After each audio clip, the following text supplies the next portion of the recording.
Gold, trusted gold buyers. మీరు తాకట్టు పెట్టిన బంగారాన్ని విడిపించి ఈ రోజు ఉన్న మార్కెట్ ధరకు కొనబడను.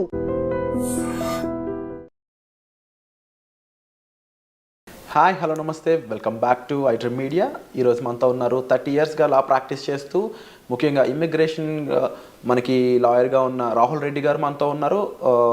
ఈ స్టూడెంట్ వీసాకు సంబంధించి ఓపీటీ అండ్ స్టెమ్ ఎక్స్టెన్షన్ గురించి ఈరోజు ఎపిసోడ్లో మాట్లాడబోతున్నారు. మీకు ఏ డౌట్స్ ఉన్నా సరే కామెంట్ సెక్షన్లో మెన్షన్ చేయండి. దానిపై మరిన్ని సిరీస్ ఎపిసోడ్స్ రానున్నాయి. Hi sir. నమస్కారం. బాగున్నారా?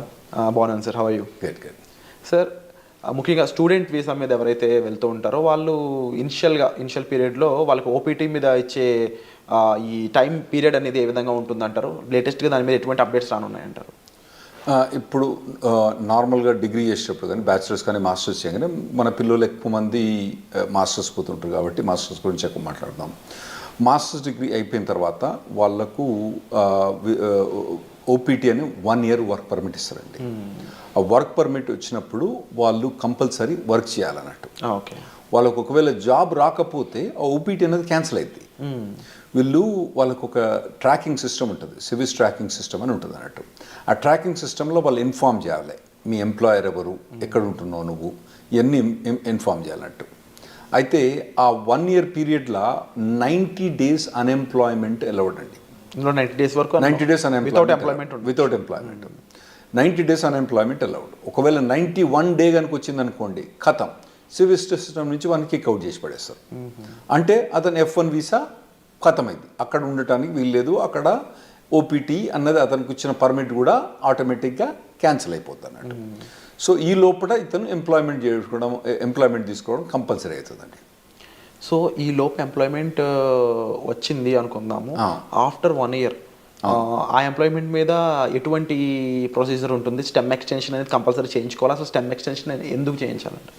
అయితే ఇప్పుడు నార్మల్గా డిగ్రీస్ అక్కడ 2గా డివైడ్ చేస్తారండి. ఒకటేమో స్టెమ్ డిగ్రీ అంటే నార్మల్గా సైన్స్ కానివ్వండి, తర్వాత ఫిజిక్స్ కానీ, మ్యాథ్స్ కానివ్వండి, తర్వాత కంప్యూటర్ సైన్స్, ఇంజనీరింగ్ డిగ్రీస్, ఇవన్నీ స్టెమ్ డిగ్రీస్ అంటారండి. ఓకే. గవర్నమెంట్ అక్కడ పిల్లల్ని స్టెమ్ డిగ్రీస్ చేయడానికి ప్రమోట్ చేయడానికి ఈ స్టెమ్ ఎక్స్టెన్షన్ ఒకటి పెట్టింది అన్నట్టు. అంటే వీళ్ళకు మాస్టర్స్ డిగ్రీ కంప్లీట్ అయిపోయిన తర్వాత, అంటే కంప్యూటర్ సైన్స్లో మోస్ట్లీ మన వాళ్ళందరూ కంప్యూటర్ సైన్స్లో చేస్తారు కాబట్టి దాని గురించి ఎక్కువ మాట్లాడుకుందాం. సో అందులో ఫస్ట్ 1 year ఓపీటీ అని వర్క్ పర్మిట్ ఉంటుంది. ఆ వర్క్ పర్మిట్ అయిపోయిన తర్వాత అతనికి జాబ్ ఉంటే ఇంకొక 2 years వర్క్ పర్మిట్ వస్తుందండి. దాన్ని స్టెమ్ ఎక్స్టెన్షన్ అంటారు అన్నట్టు. ఆ స్టెమ్ ఎక్స్టెన్షన్లో కూడా 90 days అన్ఎంప్లాయ్మెంట్ అలౌడ్ అక్కడ, అందులో కూడా. అయితే రెండిట్లో కలిపి 150 రోజులే. అంటే ఎక్కడో ఒక దగ్గర తగ్గించుకోవాలన్నట్టు. ఇక్కడ 90 days, అక్కడ 90 days బ్యాక్స్, ఓవరాల్గా 150 days దాటకూడదు అన్నట్టు. స్టెమ్ ఎక్స్టెన్షన్లో కూడా జాబ్ కంపల్సరీ ఉండాలి, జాబ్ కంపల్సరీ చేయాలి. అంటే ఈ 180 days పక్కన పెడితే యాక్చువల్లీ 150 90 + 90 కాదు అక్కడ. ఇక్కడ 60 ఇవ్వాలన్నా అక్కడ 70 ఎక్కడో కంట్రోల్ చేసి పెట్టాలన్నట్టు. సో ఇన్ కేస్ ఈ స్టెమ్ ఎక్స్టెన్షన్ కన్నా ముందు తనకి జాబ్ పోయినట్లయితే ఓపీటీ టైంలో ఇంకా స్టెమ్ ఎక్స్టెన్షన్ కూడా ఉండదంటారు. ఒకవేళ స్టెమ్ ఎక్స్టెన్షన్ చేసే టైంలో ఓకే, మీకు మొదలే స్టెమ్ ఎక్స్టెన్షన్ ఓపీటీ అయిపోక ముందే మీకు 3 months ముందే స్టెమ్ ఎక్స్టెన్షన్ ఫైల్ చేసుకోవచ్చు. ఒకవేళ స్టెమ్ ఎక్స్టెన్షన్ ఫైల్ చేసుకునే తప్పుడు ఒకవేళ జాబ్ లేదనుకోండి, ఇక మనోని గోవింద, అతనికి మాత్రం ఆ స్టెమ్ ఎక్స్టెన్షన్ రాదు. కంపల్సరీ అప్పుడు జాబ్ ఉండాలి. సో కంపల్సరీ ఓపీటీ టైంలో జాబ్ ఉండాలి అండ్ అది ఎక్స్టెన్షన్ టైంలో కంపల్సరీ జాబ్ ఉండాలి. ఓపీటీ మొదలైనప్పుడు ఉండనక్కర్లేదు, ఓపీటీ ఎండ్ అయ్యేటప్పుడు మాత్రం కంపల్సరీ ఉండాలి, లేకపోతే మనోడు గోవింద అవుతాడు, స్టెమ్ ఎక్స్టెన్షన్ రాదు. సో ఓవరాల్గా how long they can stay? 3 years time duration proper stay చేయొచ్చు? అవునండి, 3 years. అంటే 2 years ఏమో వీళ్ళు మాస్టర్స్ చేస్తారు. టిపికల్గా 1.5 year వీళ్ళు మన వాళ్ళు పోయేది ఆగస్టు పోయిన తర్వాత మే జూన్ కల్లా గ్రాడ్యుయేట్ అవుతారు నెక్స్ట్ ఇయర్కు. అంటే 1.5-2 years వీళ్ళు గ్రాడ్యుయేట్ అయిపోయిన తర్వాత మళ్ళీ వీళ్ళకు 3 years. ఫస్ట్ ఓపీటీ 1 year, తర్వాత స్టెమ్ ఎక్స్టెన్షన్ 2 years. ఈ 3 years పర్మిట్ ఉంటుంది, వర్క్ పర్మిట్. ఈ లోపల కనుక మనోడు లాటరీ, H1B లాటరీ మీకు తెలుసు కదా, మార్చ్లో 80,000 members H1B లాటరీ చేస్తారు కదా. అప్పుడు చేసినప్పుడు ఇతను ఎంప్లాయర్ H1B లాటరీ చేస్తే H1B వచ్చేస్తేనేమో ఖతం అన్నట్టు. ఓపీటీ స్టెమ్ ఎక్స్టెన్షన్ ఈ అబ్బాయికి అవసరం లేదు, H1B మూవ్ అవుతాడు అన్నట్టు. ఒకవేళ రాకపోతే, అప్పుడు కూడా రాకపోతే ఇక మళ్ళా వేరే వీసా పోవడం కానీ లేదా అంటే వెనకకు రావడం కానీ అవసరం పడుతుంది అండి వీళ్ళకు. ఈ ఓపీటీ స్టెమ్ ఓపీటీ రెండు సిమిలర్ అనిపిస్తుంది సార్, డిఫరెన్సెస్ ఏం లేవా ఈ రెండిట్లో? చాలా డిఫరెన్స్ ఉందండి. ఓపీటీ స్టెమ్ ఎక్స్టెన్షన్ చాలా డిఫరెన్స్ ఉంది. ఓపీటీ పీరియడ్లో వాలంటరీ ఎంప్లాయ్మెంట్ అలౌడ్, అంటే internship, unpaid internship allowed. Okay. అంటే ఏదైనా కంపెనీ ద్వారా కానీ ఏదైనా ట్రైనింగ్ ఇస్తాను అనుకోండి, ఈ అబ్బాయి కనుక అక్కడికి పోయి, అబ్బాయి కానీ అమ్మాయి కనుక అక్కడికి పోయి వాళ్ళు ట్రైనింగ్ తీసుకుంటే పని చేయకున్నా కూడా ట్రైనింగ్ తీసుకున్నందుకు దానికి డబ్బులు ఇవ్వరు. ఎందుకంటే ట్రైనింగ్ ఇచ్చేది ఎక్కువ, డబ్బులు ఎందుకు ఇస్తాడు? ఇవ్వడు కదా. ఇవ్వనప్పుడు కూడా ఇతను ఓపీటీ పీరియడ్లా అక్కడ ట్రైనింగ్ తీసుకుంటే అది ఎంప్లాయ్మెంట్ కింద కౌంట్ అవుతుందండి. ఓకే.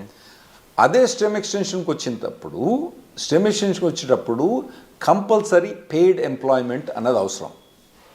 ఓపీటీ పీరియడ్లో ఏమో voluntary or unpaid internship allowed, paid allowed, unpaid allowed. కానీ స్టెమ్ ఎక్స్టెన్షన్కి వచ్చేవాడు కంపల్సరీ పెయిడ్ అలౌడ్ అని, కంపల్సరీ పెయిడ్ ఉండాలి. పెయిడ్ లేకపోతే మనోడు బయటపడాల్సి వస్తుంది అన్నట్టు. ఈ అన్ఎంప్లాయ్మెంట్ రూల్ అనేది ఎలా వర్కౌట్ అవుతుంది ఓపీటీలో కానీ స్టెమ్ ఓపీటీలో కానీ? రైట్. ఇప్పుడు ఓపీటీ ఉన్నప్పుడు నేను చెప్పాను కదండి 90 days. ఓకే, 90 daysలో అంటే ఇతను కనుక ఒక 30 days కనుక సేవ్ చేసుకుంటే మళ్ళీ నెక్స్ట్లో కూడా 90 వాడుకోవచ్చు. అంటే ఇక్కడ 60 వాడుకొని మళ్ళీ నెక్స్ట్ 90 వాడుకుంటే బెటర్. ఓకే, కానీ ఇతనికి 90 days దాకా పర్మిట్ ఉంటుంది అన్నట్టు. సో నార్మల్గా వీళ్ళకి ఇంటర్న్షిప్స్ వస్తాయండి బాగానే. లేకపోయినా కానీ మన చాలా కన్సల్టింగ్ కంపెనీస్ ఏం చేస్తారంటే వీళ్ళని ట్రైనింగ్లో పెడతారు బాగా. అంటే పర్టికులర్గా ఏదైనా పర్టికులర్ టెక్నాలజీ ఉందనుకోండి, ఇప్పుడు ఏఐ అనేది బాగా హాట్ టెక్నాలజీ. ఈ పూర్వకాలంలో ఏం చేస్తారు, ఈ పూర్వకాలను తీసుకొని మొత్తం అందరినీ మంచిగా ఒక ట్రైనింగ్ ఇప్పించేసి వాళ్ళకి బాగా పర్టికులర్ దాని మీద ట్రైనింగ్ చేసి ప్లేస్ చేస్తాం. అంటే ఎంప్లాయర్ కూడా లాభం ఉంటుంది, ఎందుకంటే వీళ్ళు ప్లేస్ చేసినప్పుడు వాళ్ళకి వచ్చే డబ్బులలో వాళ్ళ కమిషన్ ఉంటుంది కదా, అది బాగానే వాళ్ళకు ఉంటుంది కాబట్టి అట్లా చాలా. సో ఓపీటీ పీరియడ్ అన్నప్పుడు నార్మల్గా అయితే మన వాళ్ళు ఎవరికి కూడా ఇబ్బంది ఉండకూడదండి. ట్రైనింగ్ బాగానే ఇస్తారు, ట్రైనింగ్ బాగానే ఇచ్చే కంపెనీలు ఉన్నాయి, వీళ్ళు తీసుకునే కంపెనీ. స్టెమ్ ఎక్స్టెన్షన్కి వచ్చేటప్పుడు మాత్రం ఇబ్బంది అయింది. ఎందుకంటే స్టెమ్ ఎక్స్టెన్షన్ మీద ఉన్నప్పుడు పేమెంట్ అన్నది, పెయిడ్ జాబ్ అన్నది ఉండాలి కదా. అప్పుడు పెయిడ్ జాబ్ ఇంకా లేకపోతే మాత్రం మన వాళ్ళకి ఇబ్బంది అవుతుందండి అప్పుడు. సో ఓపీటీలో టైంలో అన్ఎంప్లాయ్మెంట్ అనేది ఉండకూడదు, అట్లీస్ట్ ఇంటర్న్గానే పనిచేసి ఉండాలి. రైట్. లేకపోతే కంపల్సరీ వెనక్కి రావాల్సిందే తప్ప. రైట్, కంపల్సరీ వెనక్కి రావాల్సిందే. సో ఈ టైంలో అంటే స్టెమ్లో కానీ ఓపీటీ టైంలో కానీ జాబ్ లేకుండా ఉన్న పర్సన్ లీగల్గా స్టే చేయడానికి ఏమైనా ఆప్షన్స్ ఉన్నాయి? అంటే నేను చెప్పినా కదండి, మొత్తం టోటల్గా 150 days అలౌడ్. ఫస్ట్ దాంట్లో 90 చేస్తే నెక్స్ట్ 60, ఫస్ట్ దాంట్లో 60 చేస్తే నెక్స్ట్ 90. ఏ దాంట్లో కూడా 90 కన్నా ఎక్కువ చేయరాదు అన్నట్టు. అంత మటుకు అన్ఎంప్లాయ్మెంట్ అలౌడ్. ఫస్ట్ ఓపీటీ పీరియడ్లో మీకు stem voluntary unpaid internship allowed, stem extension allowed కాదు. సో మీరు అన్నది కరెక్ట్. ఒకవేళ కనుక ఆ 150 days కూడా క్రాస్ అయితే అతను లీగల్ స్టేటస్ పోద్ది. ఇవన్నీ ఇన్ఫర్మేషన్ ట్రాకింగ్ ఎక్కడ ఉంటుంది అంటే సివిల్ సిస్టంలో ట్రాకింగ్ ఉంటుంది అన్నట్టు. వాళ్ళు ట్రాక్ చేస్తూ ఉంటారు అన్నట్టు. ఇవన్నీ వీళ్ళు చెప్పాలి, పిల్లలు పోయి వాలంటీర్గా నాకు జాబ్ పోయింది పోలేదని. అందులో కూడా ఇన్వెస్టిగేషన్స్ అవుతూ ఉంటాయి అప్పుడప్పుడు. ఒకవేళ మనోడు జాబ్ చేస్తాడనుకోండి, జాబ్ పోయిందనుకోండి, వీడు చెప్పలేదనుకోండి, దెన్ అతనికి ప్రాబ్లం రావచ్చు. ఇంకోటి ఏంటంటే కంపెనీ కూడా ఇన్ఫార్మ్ చేస్తుంది కాలేజ్కు, అరే నాయన మా దగ్గర పనిచేస్తాడు కానీ ఇప్పుడు వీడు మా దగ్గర లేడు అని చెప్పి వాళ్ళు కంపెనీకి ఇన్ఫార్మ్ చేస్తారు, మన యూనివర్సిటీకి ఇన్ఫార్మ్ చేస్తే వీళ్ళని టర్మినేట్ అయిపోతారు అన్నట్టు. సో ఆ పీరియడ్లో ఎంప్లాయ్మెంట్ అనేది చాలా అవసరం అండి. అయితే ఈ స్టెమ్ ఎక్స్టెన్షన్లో 40 hours జాబ్ అవసరం లేదు, 25-30 hours జాబ్ కూడా చేసుకోవచ్చు. ఒకవేళ కనుక అతనికి తక్కువ జాబ్ ఏదైనా దొరికిందనుకోండి, తక్కువ టైంలో దొరికిందనుకోండి, స్టెమ్ ఎక్స్టెన్షన్లో ఆ 25 hours 30 hours కూడా చేసుకోవచ్చు అన్నట్టు. ఇది స్టెమ్ ఎక్స్టెన్షన్ ఫస్ట్ 1 year కాదు, తర్వాత నెక్స్ట్ 2 yearsలో. ఓపీటీలో ఇన్ కేస్ ఈ ఫ్రీ జాబే ఉంది, ఇంకా అవును, నెక్స్ట్ స్టెమ్ ఎక్స్టెన్షన్ ముందు కూడా ఫ్రీ జాబే ఉంది అంటే ఓపీటీ నుంచి స్టెమ్ ఎక్స్టెన్షన్ పోయేటప్పుడు ఆ స్టెమ్ ఎక్స్టెన్షన్ జాబ్ అన్నది కంపల్సరీ పెయిడ్ జాబ్ ఉండాలి. లేకపోతే యుఎస్సిఎస్ పర్మిషన్ ఇవ్వదు, స్టెమ్ ఎక్స్టెన్షన్ ఇవ్వదు.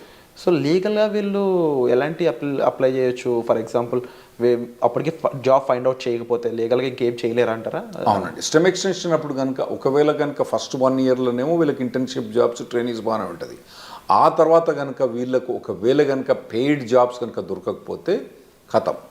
సో వీసా చేంజ్ అవ్వడం లాంటి ప్రొసీజర్ ఏమైనా ఫాలో అవ్వచ్చు? అవునండి. అప్పుడు వాళ్ళు B2కు చేంజ్ ఆఫ్ స్టేటస్ ఫాలో కావచ్చు, లేదంటే మళ్ళీ కాలేజ్ పోయి ఇంకో మాస్టర్స్ డిగ్రీ చేయొచ్చు, మళ్ళీ లేదంటే డాక్టరేట్ డిగ్రీ చేయొచ్చు, లేదంటే వాళ్ళకు ఒకవేళ H4 ఆప్షన్ ఉంటే H4 చేయొచ్చు, లేదా ఇండియాకి రావాలన్నా ఇండియాకి రావచ్చు, లేదా కెనడాకి పోవన్నా కెనడాకి పోవచ్చు.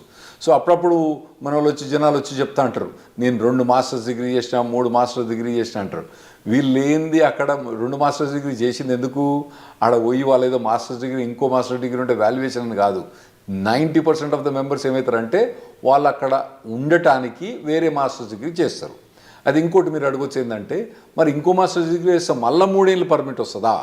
గ్రేస్ పీరియడ్స్ ఎలా ఉంటాయి అసలు? ఒక లెవెల్ ఆఫ్ డిగ్రీకి ఒక ఓపీటీ, ఒక స్టెమ్ ఎక్స్టెన్షన్, ఇంకో లెవెల్ ఆఫ్ డిగ్రీకి ఒక ఓపీటీ, ఒక స్టెమ్ ఎక్స్టెన్షన్. అంటే బ్యాచిలర్స్ డిగ్రీకి ఓపీటీ స్టెమ్ ఎక్స్టెన్షన్ ఉంటుంది, మాస్టర్స్ డిగ్రీకి ఓపీటీ స్టెమ్ ఎక్స్టెన్షన్ ఉంటుంది, మళ్ళీ డాక్టరేట్ డిగ్రీ ఉంటుంది. మనోళ్ళు చాలామంది పోయేది మాస్టర్స్ డిగ్రీకి కాబట్టి వాళ్ళు మాస్టర్స్ డిగ్రీ చేసినప్పుడు ఒక ఓపీటీ, ఒకటి స్టెమ్ ఎక్స్టెన్షన్, అంటే 3 ఏళ్ళు వర్క్ పర్మిట్ ఉంటుంది. ఈ లోపల కనుక వాళ్ళకు జాబ్ పోతే వాళ్ళు మళ్ళీ వేరే మాస్టర్స్ జాయిన్ అయ్యి మళ్ళీ మాస్టర్స్ తీసుకుంటే మళ్ళీ ఓపీటీ అన్నది రాదు. ఓవరాల్గా మాస్టర్స్ అనే దానికి ఒకే ఓపీటీ ఒకటే మళ్ళీ మాస్టర్ చేసి ప్రతిసారి మాస్టర్ చేసినప్పుడల్లా ఓపీటీ మళ్ళీ అది వస్తుందా? రాదు. అండ్ ఇన్ కేస్ జాబ్ వచ్చాక జాబ్ ఛాలెంజెస్ అనేవి ఏ విధంగా ఉంటాయి వీళ్ళకి? ఉంటాయండి, జాబ్ ఛాలెంజెస్ బాగా టఫ్గా ఉంటాయి. ఎందుకంటే వీళ్ళు నార్మల్గా కన్సల్టింగ్ కంపెనీ ద్వారా పోతారు కాబట్టి వీళ్ళకి జాబ్ డ్యూటీస్ హెవీగా ఉంటాయి, జాబ్ ఛాలెంజెస్ ఉంటాయి. నేను నార్మల్గా స్టూడెంట్స్కి ఏం చెప్తా అంటే, ఇక్కడ మీరు ఇంజనీరింగ్ చేసేటప్పుడు, ఇండియాలో ఇంజనీరింగ్ చేసేటప్పుడు మీరు ఇంటర్న్షిప్స్ చేయండి. వేరే కంపెనీస్లలో, సాఫ్ట్వేర్ కంపెనీస్లో ఇంటర్న్షిప్ చేయండి. ఇక్కడ నాకు తెలిసి ఇక్కడ చాలా software companies they are ready to take ఈ ఇంటర్న్స్ తీసుకుంటాను రెడీ ఉంటారండి. ఇంటర్న్షిప్ చేయండి, తర్వాత పర్టికులర్గా ఏ సాఫ్ట్వేర్ మీద కానీ ట్రైనింగ్ చేయండి, మోడల్ ప్రాజెక్ట్స్ చేయండి. ఇటువంటివన్నీ మీరు ఫస్ట్ ఇయర్ నుంచి చేసుకుంటే రావాలన్నట్టు.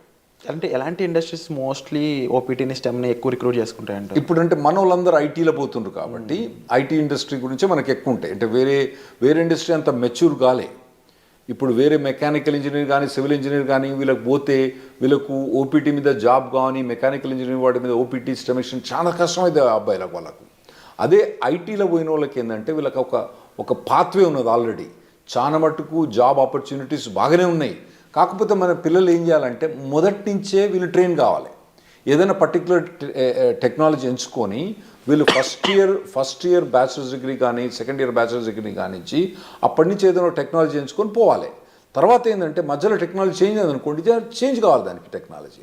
ఎందుకంటే టెక్నాలజీ ఎంత ఫాస్ట్గా చేంజ్ అవుతుందంటే, ఆర్టిఫిషియల్ ఇంటెలిజెన్స్ ఏంటంటే 3 ఏళ్ల కింద దాని పేరేం లేదు, నవిడియా పేరేం లేదు. ఇప్పుడు అది number 1 company in the world అయిపోయింది.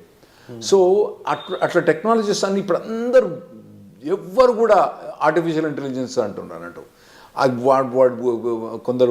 కొన్ని కంపెనీస్ పనిచేస్తూ చెప్తారు, మాకు అసలు ఆర్టిఫిషియల్ ఇంటెలిజెన్స్ అవసరం లేదు, కానీ మా కంపెనీలో ఎందుకు హైర్ చేస్తున్నారో లేదు, వాడు రెజ్యూమ్ మీద ఆర్టిఫిషియల్ ఇంటెలిజెన్స్ బెటర్, వానికి ఒక ఏదైనా కోర్స్ కానీ, ఏదైనా ఒక 5 months ఎంప్లాయ్మెంట్ కానీ, ఇంటర్న్షిప్ కానీ ఉంటే తీసేసుకుంటారు మా దగ్గర అని చెప్తాను వాళ్ళు. సో అటువంటి హాట్ టెక్నాలజీస్ ఉన్న వాళ్ళు వీళ్ళు చూస్ చేసుకోవడం బెటర్. కాకపోతే కొద్దిగా మొదటి నుంచి కూడా ఒకవేళ, ఎందుకంటే ఇప్పుడు ఏఐ అంటున్నారు, అంతకుముందు డేటా సైన్స్ అన్నారు, రేపు ఇంకోటి అంటారు. సో ఇటువంటి ఏ ఒక్క టెక్నాలజీ కూడా ఒక పర్సన్ ట్రైన్ అయితే ఆ టెక్నాలజీ మారినప్పుడు ఈజీగానే అడాప్ట్ అయిపోతారు. నువ్వు ఉట్టిగానే కూర్చొని 4 ఏళ్ళు ఏం పని చేయకుండా, ఆ తర్వాత నువ్వు మాస్టర్స్ డిగ్రీ చేసేటప్పుడు కూడా ఏం ట్రైనింగ్ తీసుకోకుండా చక్కగా నువ్వు పోయి మాస్టర్ డిగ్రీ అయిపోయిన తర్వాత నువ్వు ఓపీటీకి పర్మిషన్ ఇచ్చి ఆడ పోయి జాబ్ ఏమంటే అప్పుడు కష్టమైంది. ఇప్పటి నుంచి మీరు బిల్డప్ చేసుకుంటూ పోవాలన్నట్టు. ఇవి చాలా కాంపిటేటివ్గా ఉంటాయి ఓపీటీ స్టెమ్లో కూడా. అట్ ది సేమ్ టైం మీరు ఈ డౌన్ టర్న్స్, ముఖ్యంగా లే ఆఫ్స్ కానీ అవి ఎంత ఇంపాక్ట్ చేస్తాయంటారు ఓపీటీ వాళ్ళని? బాగుంటాయి, ఓపీటీ మీద ఇంపాక్ట్ బాగుంటుంది. ఫస్ట్ ఒకటి మీరు అర్థం చేసుకోవాలి, శాలరీస్ ఎట్లున్నాయి వీళ్ళవి. యుఎస్ శాలరీస్ 80 లక్షలు 90 లక్షలు ఉన్నది. ఏది ఓపీటీ స్టెమ్ ఎక్స్టెన్షన్ కూడా 80 లక్షలు 90 లక్షల నుంచి మొదలైతే వాళ్ళకి శాలరీస్. సో మనకి ఇక్కడ ఇండియాలో ఏంది, మీరు పెద్ద కంపెనీలు పోయినా అనుకోండి, అది వెరీ సర్ప్రైజ్. గూగుల్ అటువంటి కంపెనీస్లలో, అంటే నేను పర్టికులర్ గూగుల్ అని చెప్పాను, వేరే కంపెనీస్లో శాలరీ చూస్తే వాళ్ళకి ఏంది నెలకు 30,000, నెలకు 25,000, అంటే దాదాపుగా 4 లక్షలు 5 లక్షల ప్యాకేజ్ కూడా మా ఎక్కువ ఇక్కడ. ఏది ఎంట్రీ లెవెల్లో అక్కడ 80 లక్షల నుంచి 90 లక్షల దాకా ప్యాకేజ్ ఉంది అక్కడ. అయితే అట్లా ప్యాకేజ్ ఉన్నప్పుడు ఇక్కడ వీనికేమో 5 లక్షలు వస్తా అంటే నీకు ఆడ 80 లక్షలు ఇస్తాను అంటే నీ పెర్ఫార్మెన్స్ ఎట్లా ఉండాలి? You have to be at least 10 times better than the guy who's working here. నువ్వు ఉన్నావా లేదా 10 times? లేనప్పుడు నువ్వు షార్ప్మెంట్ స్కిల్ చేసుకోవాలి. నువ్వు అట్లా ఆలోచించాలి. ఇక్కడ వచ్చినానికేమో 5 లక్షలు, నీకేమో 80 లక్షలు, అంటే నీది కనీసం 10 రెట్లు ఎక్కువ ఉండాలి నీ పెర్ఫార్మెన్స్. అంటే 10 రెట్లు ఎక్కువ ఉండాలంటే నువ్వు షార్ప్ అని చేసుకోవాలి. Unit be fit for it. అక్కడ పోయి నేను మాస్టర్స్ అయిపోయిన తర్వాత అప్పుడు నేను నేర్చుకుంటా అంటే ఇప్పుడున్న పరిస్థితిలో మాత్రం నడవదు. 100% కరెక్ట్ సార్, డెఫినెట్లీ మీరు చెప్పిన విషయాలన్నీ కూడా. అండ్ ముఖ్యంగా ఓపీటీ స్టెమ్లో స్టూడెంట్ సిచ్యువేషన్ ఏ విధంగా ఉంటుంది, టైం పీరియడ్ ఎలా ఉంటుంది, గ్రేస్ పీరియడ్స్ అండ్ రాకపోతే ఏంటి పరిస్థితి, ఈ విషయాలన్నీ విన్నారు కదా. అలాగే H1B లాటరీ పరిస్థితుల్లోనూ ఆఫ్టర్ జాబ్ వచ్చాక లైక్లీ ఎఫెక్ట్స్ ఏమేమి ఉంటాయి అనేది వచ్చే ఎపిసోడ్లో చూద్దాం. So stay tune. Thank you so much for information. Thanks.